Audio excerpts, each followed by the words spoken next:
morning. We are on day 54. Wowee. So the last day and a half we've been out of service completely. I couldn't even make a phone call, which, you know, is good and bad.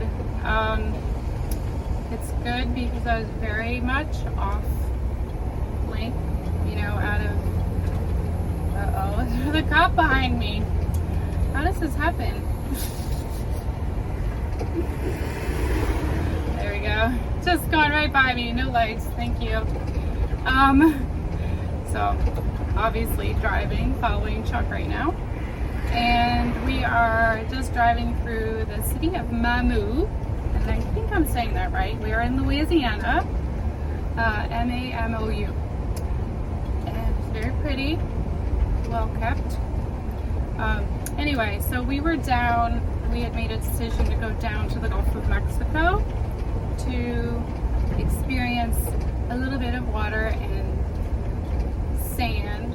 And, you know, so the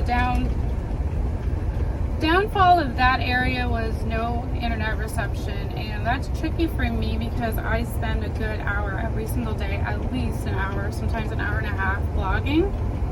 And so when I don't vlog, I'm now 3 days behind, which is at least 3 hours, if not 5, of work.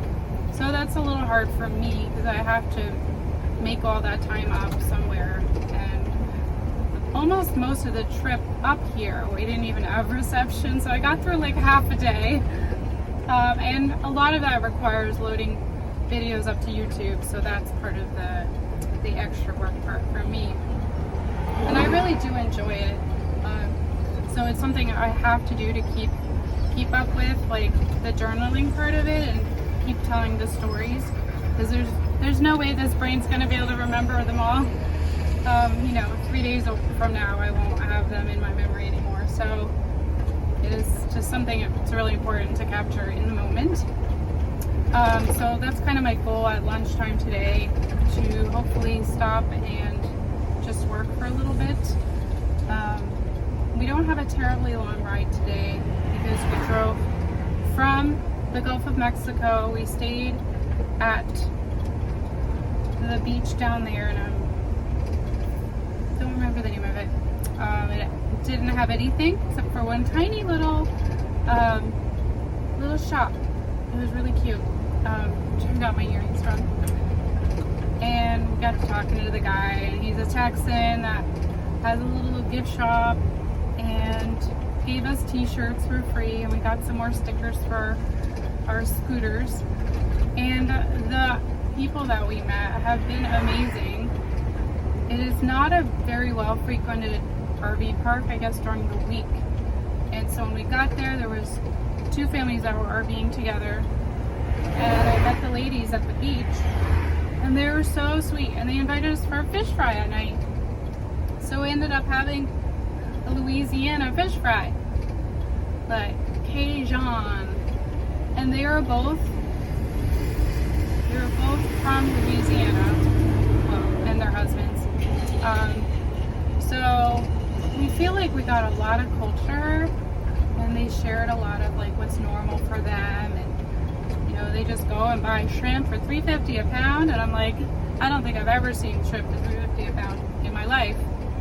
And everything's like good and fresh, and they had fish, gotten their own fish. They had catfish and perch that they fried, and they made these. They were amazing. You know how you have poppers and you have like a jalapeno and cream cheese in it, and then wrap in bacon? Well, they went it up a notch, Louisiana style, maybe New Orleans style, as you say. New Orleans, that's how they say it. They put a piece of duck in it that they hunted. So that was really cool. It was so good. And then they did hush puppies with it, which are kind of like tater tots on drugs.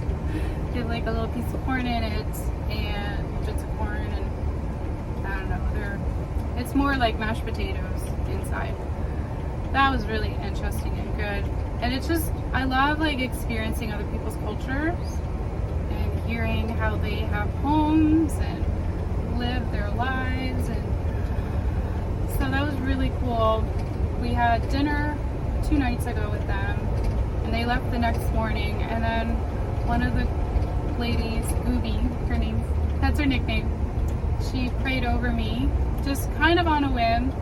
It was so special. And then later, then we were the only ones in the park.